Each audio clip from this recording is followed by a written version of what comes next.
Thanks. It's so nice to be here. This is my first time here at Nerd Night. And in fact, when Kevin invited me, I wasn't sure I qualified. Am I a nerd? My husband told me, anybody who slogs through some graduate school, nerd, nerd. I did a little bit of that.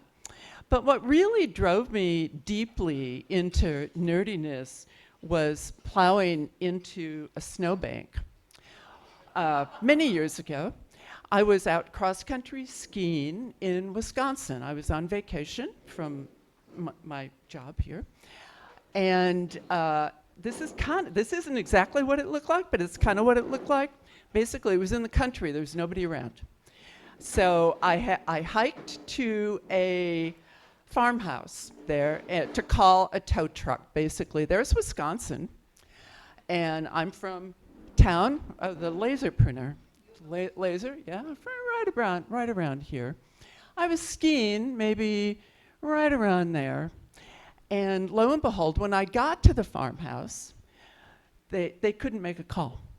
Or they were unwilling to make a call because it cost money. And I thought, what the fuck? What? Come on, I'll pay you. They didn't want to do it. They had a police radio going in the background in their living room. And they said, well, we'll use the police radio, illegally, probably. Call the police and they'll get a tow truck for you. And I said, why? Why didn't you just make a phone call? And it has everything to do with this wonky map and something that you can see a little bit here. There are these faint lines here, and you can see these colors. These are actually all different phone companies in the state. A Texas map looks, or did look, kind of like this. There's been a lot of consolidation in that industry, like many media industries. And the gist of it was, at that time, there were lines that imposed toll charges. Basically, if you called across those lines. I thought, what is this all about? I already had my PhD. I didn't know anything about this.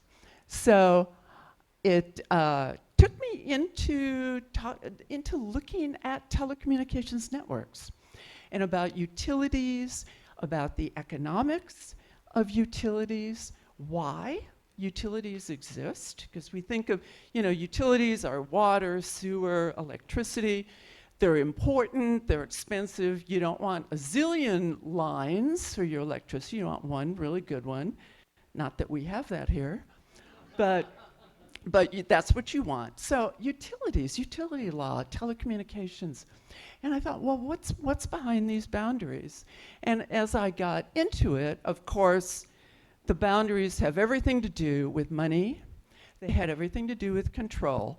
They had everything to do with the dominant providers that took the best territories and left the rural, less populated areas to other kinds of companies, and imposing or not caring with the regulators about what it cost. So this is what kind of drove me to do a lot of work on how infrastructures operate, how they do or do not deliver social goods, and what the price is here. Why do we make these trades with utilities, try to regulate them, try to get what we need and what we want out of the utilities, and what do we give up when we deal with utilities? So this work really took me deeply into the internet, actually, but not the internet as in content, not the internet as in what we now call platforms, but rather the internet of wires, the internet of well, there wasn't, when I first started doing this, there was very little buried fiber. There was microwaves. And what I found in doing that internet research is that the lines were really not distributed evenly. The world is not flat. It is not evenly spaced in the internet. It was extremely bumpy. So that sort of took me on this quest to look at social good and to look at things like the digital divide. I'm not going to really talk about that tonight, but that was my point of entry into internet research. ISPs, internet service providers, how they operate, what they charge, what they can charge, and how bad they can be sometimes too. For example, again, I'm going to move to the topic du jour shortly, but this is such a nice and not too old snapshot of what some of my research looked at. This is what the FCC mapped for the state of Texas in terms of our broadband. You can see that what this basically means is that the darker the color, the better the broadband availability. That was the basis for a lot of policy from the FCC. Doesn't look too bad. I mean, we're a big state. These areas, the lighter areas, West Texas, some little part of the valley, not too good, but it doesn't look that bad. But then when you start looking at something like quality of service and get some better data, albeit from Microsoft in this case, you get a different picture. You get a really different picture of what people are doing with the internet that they actually may or may not have. Because one thing that we found is that a lot of the connectivity in rural areas, very fragile, fades away sometimes, very low quality. So this map from Microsoft data on quality of service, how fast the line is, how reliable it is, tells a rather different story from the kinds of data that the FCC were interested in. So I guess that gives me a little bit of nerd cred there. These maps, yeah, all right. But how did that get me to smart cities then? As I said, I like infrastructure. I'm interested in infrastructure. I like to see it unfold. I like to understand what drives it, what forces certain technologies to be here and not over there, and how we can benefit or not benefit from the way those technologies are distributed. Well, one of the technologies that I began to work with was artificial intelligence. And in some work looking at disasters, somebody, a scientist at our Advanced Computer Center, made a comment to me that really grabbed me. And he said, you know, we're generating so much camera images, so many camera images now, especially with disasters. You know, we have drone cameras, things like that, that we don't even have the ability to analyze those images. And that's where AI comes in. AI is really good at analyzing visual images. And of course, it's so much better than a person. How could a person handle all of that, all of those images? So that drove me to AI. I'm just gonna step down and get a drink. So I joined up with a team, and we began to look at AI. And where do you look for AI? Where do you look at AI? It's a collection of technologies. It's not one thing. And what we decided to do was look at the infrastructure of camera images and analytics analyses in a city environment. And we did that because we reasoned, well, a city is a good environment to look at because actually we might have a little bit of control at the city level. I don't know about you, but it seems like every other week somebody is announcing a set of abstract guidelines about AI. The president issued a set of something today. What's it called? Yeah, he did today. Will it be implementable? I wonder. I don't think so. But I've been watching these roll out on a yearly basis now for some time. But when cities work with AI, you know, we vote. We vote for these council members. We vote for representatives. We have a little bit of say, and we can, you know, there's some more effective pushback, I would say. So I thought, well, I'm going to look at cities. So we have a team of people looking at cameras, basically, and how cities use cameras, and we're interested in looking at privacy, at the data policies, or as you will soon hear, at the lack of policies around data, where the cameras are, what kinds of privacy challenges they might present, and then something that we're calling smart city literacy, which is aspirational. What do we need to know? What do we need to understand as we maneuver through a city? What do we need to know about the cameras, about all the monitoring technologies that surround us? So these are pictures of the team around here, around the circumference here. It's graduate students and several faculty from a lot of different departments. We started calling this smart city research because it's a kind of term of art now, and a lot of cities want to be smart. We discovered that pretty fast. There's even a Smart City Alliance or a Smart City conferences. And I went to one of those Smart City conferences. When you go, there's always an exhibit floor where vendors will exhibit the latest, greatest technology. And most of the discussion at those conferences has to do with trade-offs. Trade-offs.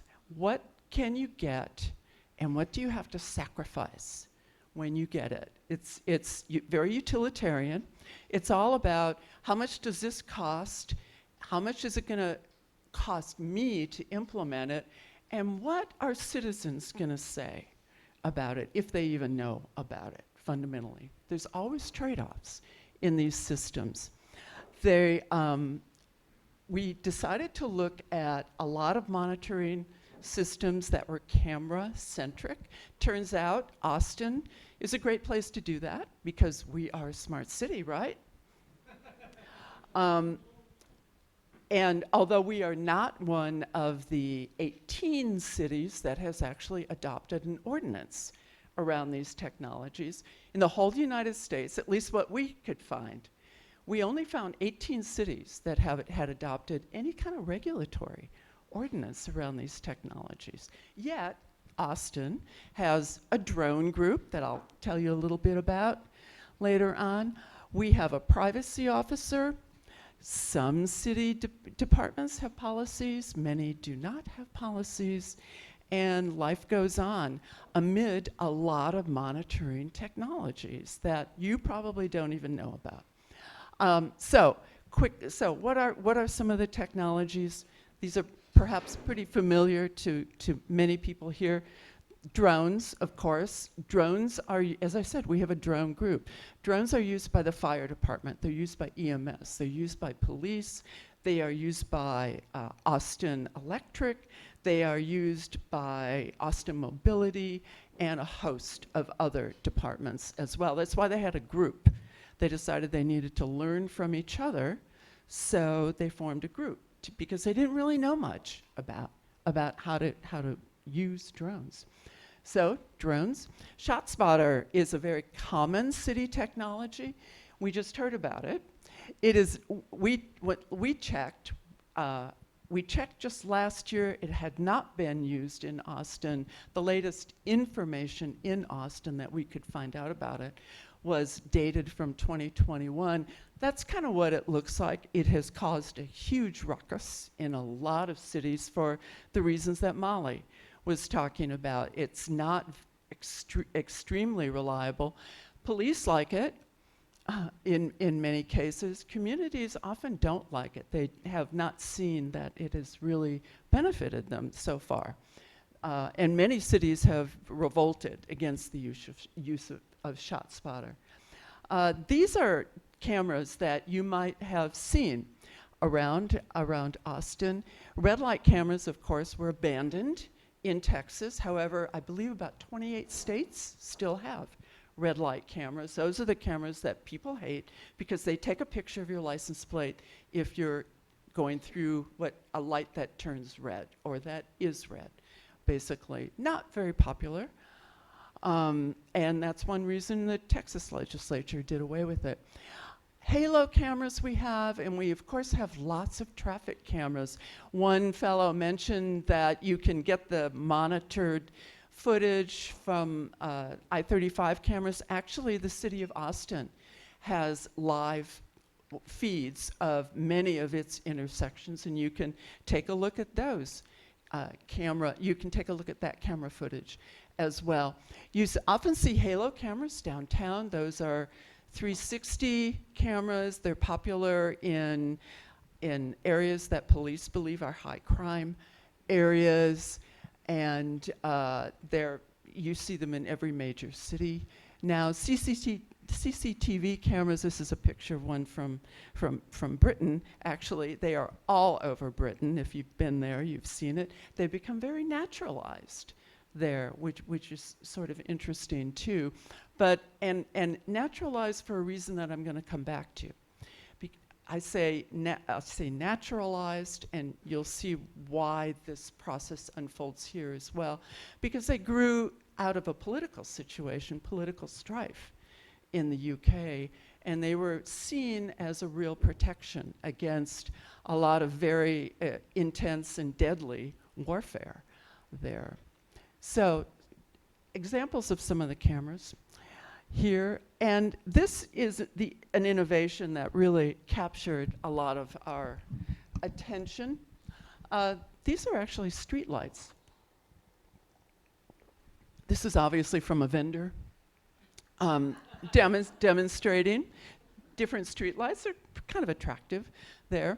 Well, the latest movement in street lights is to include basically as much technology as you possibly can squeeze onto the light. So the lights might have some kind of a microphone. The lights often have cameras. They will often have other monitoring technologies as well. Air quality, weather, humidity, things like that. And it makes a lot of sense to have it kind of one-stop shopping.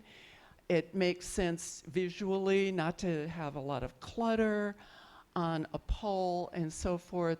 However, as you can see when you look at these, they just look like lights, right? You have no idea that they are actually multi-purpose lights. And this is where a lot of cities have gotten into trouble with citizens. When people find out that there are technologies that are deployed that nobody has told them about, people get angry, and they should be angry as well. And that's part of the direction of our research, because one thing that we sought to understand is how people feel about these cameras, how acceptable are not only cameras, but some other technologies as well that are in this family. This is a picture of Austin Mobility's live monitoring center for its cameras. Interestingly enough, it would be difficult to find their policy on their cameras. They actually came out with one when we started saying, hey, do you have a policy? They developed one, kind of informal. But they live monitor it. They do not record, they do not keep footage from their cameras, which is an interesting decision. There's a lot behind that that I won't go into right now. But that's sort of what Control Central looks like.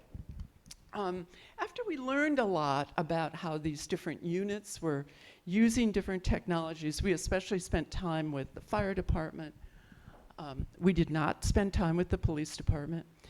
We spent time at the library, and I'm going to talk about that a little bit. And we just talked to a lot of different city units. And so I'm going to try to run really quickly through three studies that we did, three small studies. The first was a survey, it's called a Delphi survey, of experts, people who know. It could be attorneys, city managers, technologists. And we just wanted to know how they kind of rated common city technologies. So we scraped websites from vendors who were trying to sell these monitoring technologies that are listed on the left-hand column there. We found that these were all being marketed to cities. Those are the kinds of things you see at those smart city conferences. And then we just asked, well, should these technical capabilities be included in public camera systems? And said yes, no, or something in between. And this is the result. The no's are the color brown here. I don't know how well the text is showing up. The yes is blue. So pedestrian vehicle counting, fine, cool. You know, it could be helpful. Pan, tilt, zoom capabilities in camera, remote access, cloud backup of images, fine, pretty good. People had no problem with that. Those are at the bottom there, the blue lines at the bottom. The top ones are the really problematic technologies, probably not too surprising. Biometrics, facial recognition, speakers, and our friend automated license plate recognition systems as well, which we've had some debates on here in Austin. Those were in the no category, or predominantly no, I would say. So that was interesting to us in part because here were the experts, but these were all the systems. The vendors were really trying to get cities to purchase. And as we began to look at cities, mainly focused on the United States, ultimately, many of these are in use by numerous cities. So that was one. Well, and then, you know, we had some open-ended questions that we asked them. And when they talked about risks, they also talked about benefits. And they said data was their top risk, basically, the big risk that they saw with these technologies, because the data policies just are not there. Privacy violations and police access, of course. But they saw a lot of benefits, too, and to the good, the point of the good in surveillance systems, increased safety is something that they talked about. And when I get to my second study, you'll hear it again. Better situational awareness, emergency response. And I think those are really kind of mundane but important, logical benefits that all of us would probably appreciate. So study number two. Study number two took a little bit more time. And some people in this room might have been participants in this study because we convened different groups of people, including one group of EFF folks, at this to talk about this same subject. Basically, we convened a group of older people, we convened a group of tech workers, we convened a group of tech executives, we convened a group of students, always the low-hanging fruit at the university, and the EFF group and so forth. So library users too. So we talked to all of these people and asked them several questions about cameras, and we quickly found that we actually had to educate them first about the cameras. And so we showed them some of the same images that I just showed you with cameras and, used in the transportation system. And invariably the response was, I never knew that. I had no idea that these cameras were there. But when we would talk through these groups about various aspects of cities using these technologies, it was quite surprising to us that one thing that came up immediately was the security aspects of technologies. I think this folds into the surveillance imaginary that Molly also brought up before, and as well as cultural ideas about the scary world around us. We believe the world is much scarier than it actually is from a statistical standpoint. But security aspects came up almost uniformly with our various groups. Younger people were a little bit different than older people in that they didn't believe they had any privacy to begin with, and so they weren't really worried about cameras. That said, cameras are about a lot more than privacy. It's not a privacy, this whole notion, we get hung up on privacy violations. That's not all that's going on with cameras. And I think, again, Molly's talk kind of demonstrated that. But more sensitively, people also talked about the fact that technology shouldn't really mask over the bigger, complex problems. ShotSpotter might make you feel good, but you're like, oh yeah, ShotSpotter is there. It's going to catch those people with the shotguns. But in fact, they're long gone by the time police arrive. And indeed, statistically, what's been found is that when ShotSpotter is deployed in one area of a town, of city usually, crime may move to another area that doesn't have that technology. Or data from Brazil suggests that people who really want to commit some sort of a crime use something other than a gun. I mean, knives, other things like that. There are plenty of ways to evade ShotSpotter if you are a criminal. Another aspect of the focus groups that emerged was that people were really unclear on what was private and what was public anymore. And I find this pretty interesting, that people brought up the Ring doorbell a lot. And I think that's on another slide. But there are a lot of technologies that join the Ring camera, like drones, that can see over boundaries. They can see in windows. They can see out in spaces that you might think of as public street. You know, this threshold. In the image that Molly had, you saw the delivery guy in the street. That's a public street. That's not private land. So this idea that what's public, and it kind of dragged with it questions about, well, what's appropriate to do in public? And what should I expect to think of as the space that I have control over? I think that's an evolving issue, frankly, that is going to continue to change in the next several years.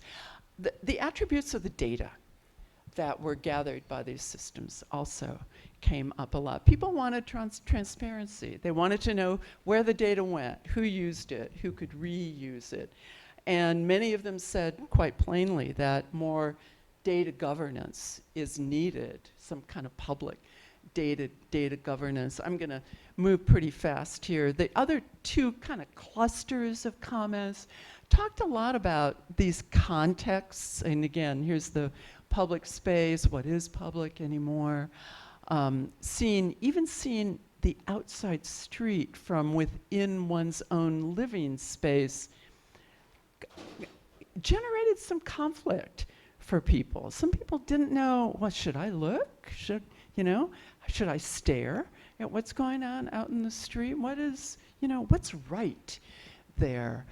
And when they considered scenarios where they had actually encountered camera systems more directly, like if they were pulled over by a police person and the police person was wearing a body cam or something like that, they could very quickly generate a lot of situations in which they could say, well, here I was speeding, I was doing something wrong. Or I vividly remember one case in which a woman said, I went up beside a school bus that was stopped, and that's illegal. I shouldn't have been doing that.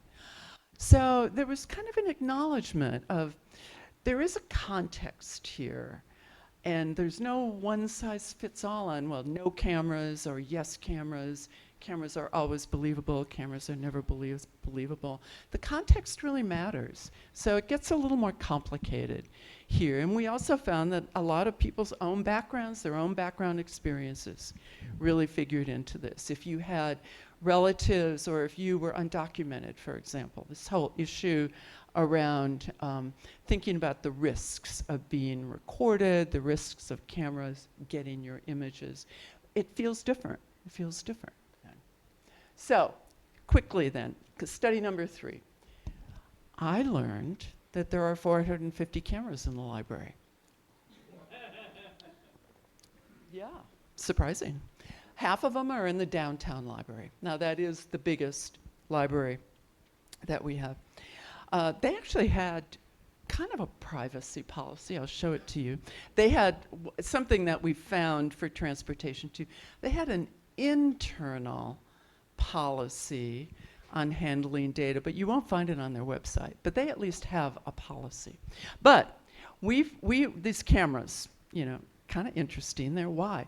When I usually offer that factoid, the first response I get is, wow, is theft that big a problem there?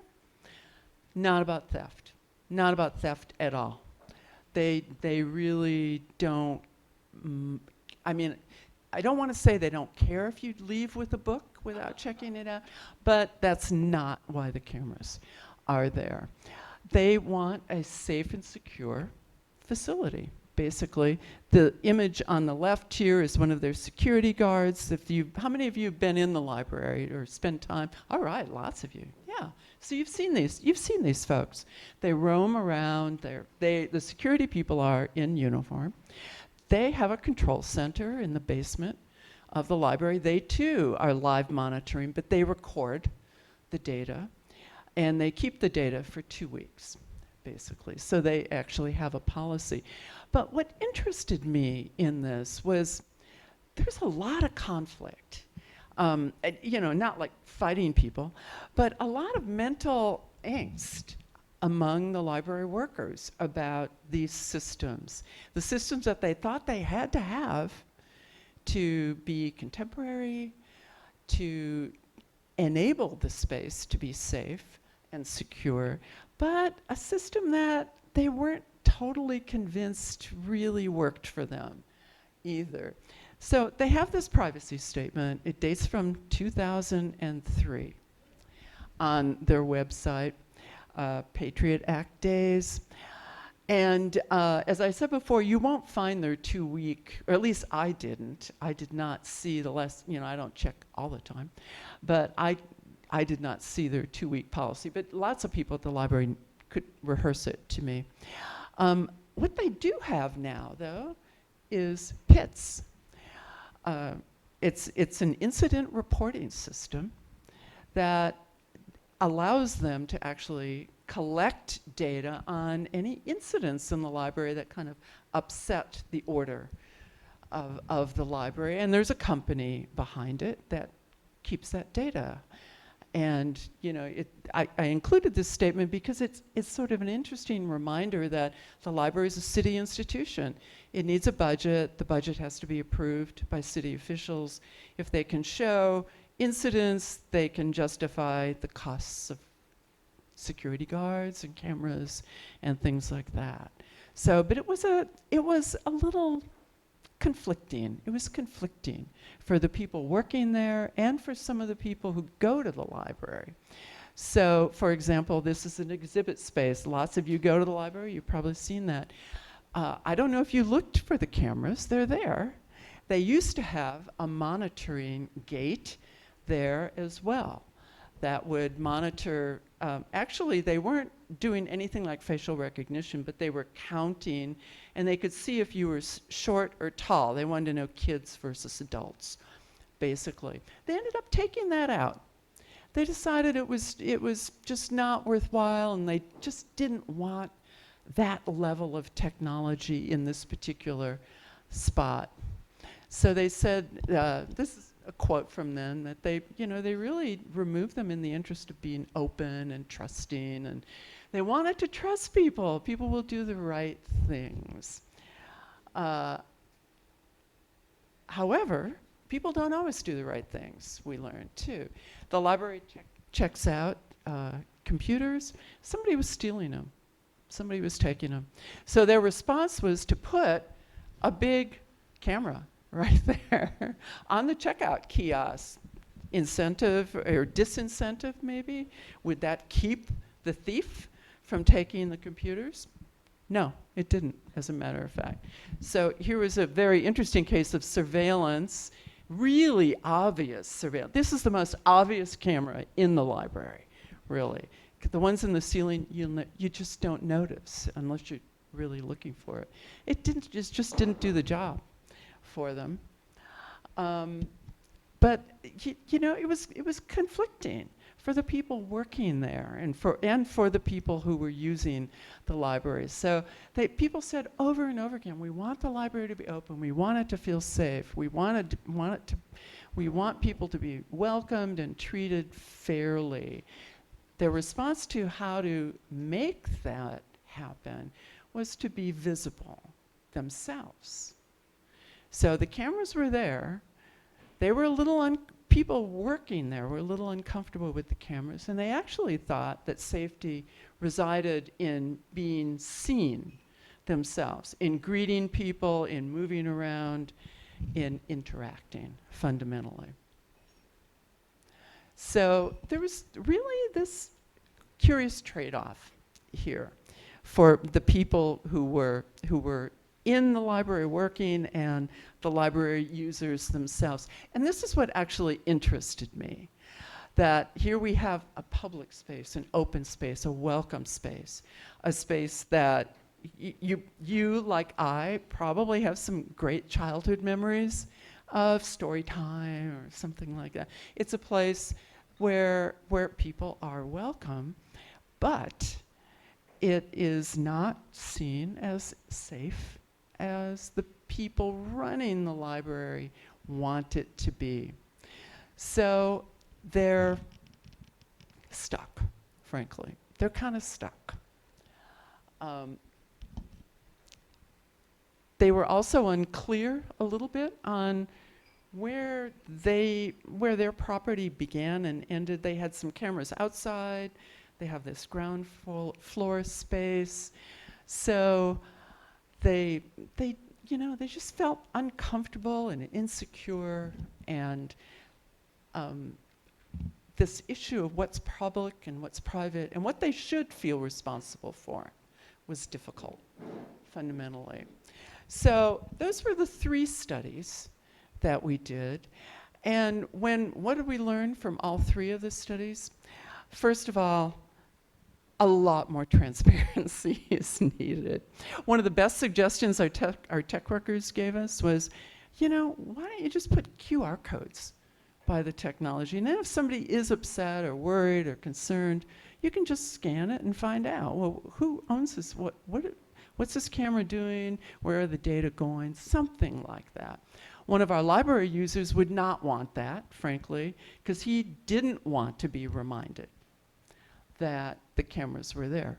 He knew they were there. He just didn't want the space to remind him that they were there. So it's a very muddy situation. The library reminds us of how muddy it is. The focus groups reminded us that there are all these different challenges that are clothed as sometimes benefits, sometimes risks, and a lot of uncertainty, fundamentally. And the uncertainty exists too with the people who are buying these systems and deploying them all over the city. So I think with that, some of you may know, Austin adopted a resolution to study some of these issues. And we'll see where that goes. But I think it at least needs to be studied by the city. So I'll end there.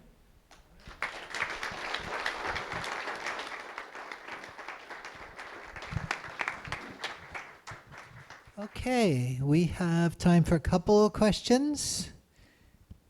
Who has a question? Kevin. I've heard this talk, but great again. And I really appreciate you doing this work and making it transparent, because as somebody who has engaged with the city on privacy and automated license plate readers and other things, a lot of people in this room might be surprised or not at how little transparency there is on a lot of this stuff. I guess my question for you might be, did your research at all delve into, and even anybody who knows me, I'm pretty anti-surveillance, to put it mildly.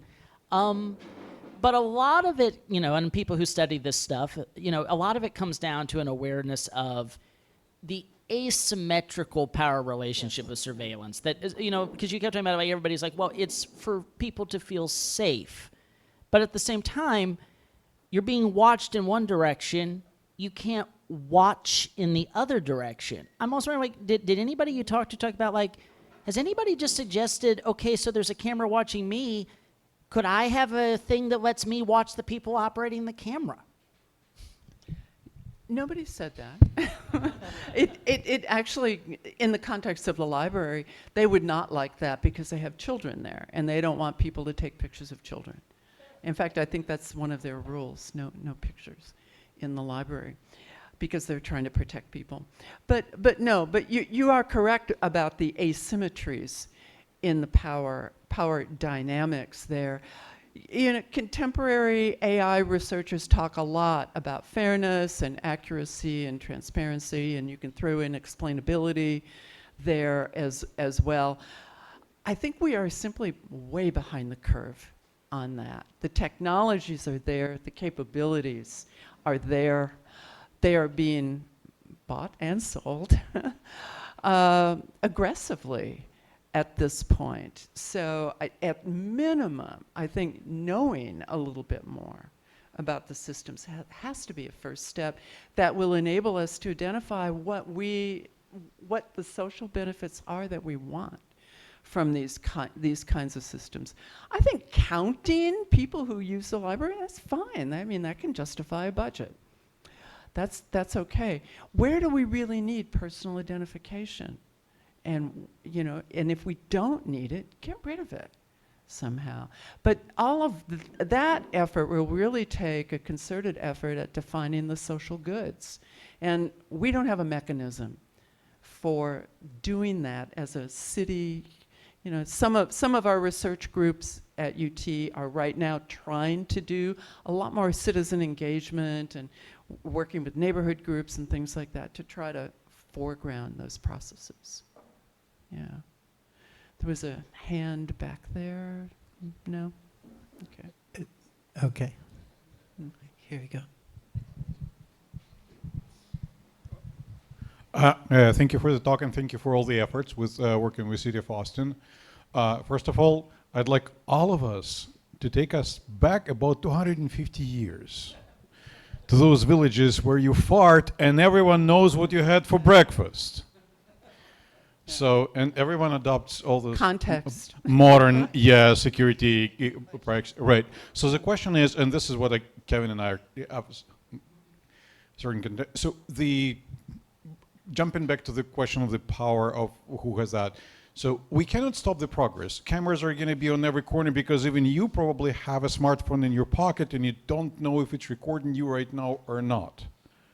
So if the city of Austin is spending our money on that stuff, it has to be publicly available because the main concern is that they see us and we don't. So if they see me visiting the Gentlemen's Club, I need to be able to see everyone else who visits them.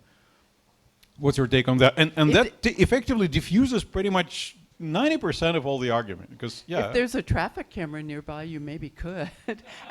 Actually, the traffic cameras are just at the intersection, so they wouldn't see you walking into the club that way. But, you know, I think it's a conversation cities need to hear. All hell broke loose in San Diego over the fact that they deployed smart street lights. They deployed these street lights that had cameras. They didn't tell anybody about it. Lily Irani is someone who's written on this, and she's writing more about it right now. It was actually a catalyst for getting the community together to actively work to get the city to pass an ordinance that would have them be very transparent about all of the technology that they're using and how long they keep data governance, and so forth. That to me seems like the appropriate way forward. Yeah. All right. Well, in in an effort to keep the theme going, we Keep the beer flowing. ended the last two talks with a bright note. So, what can you do to cheer us up now after all that? Oh, now you're making me feel like I should dance. Yeah. What's the silver lining with all of this smart city stuff? I think the silver lining could be that we could have a much better managed city that is cleaner, more sustainable, ultimately, and more livable if the technology is deployed correctly.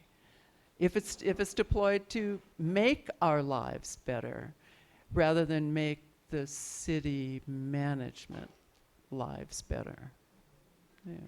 Yeah.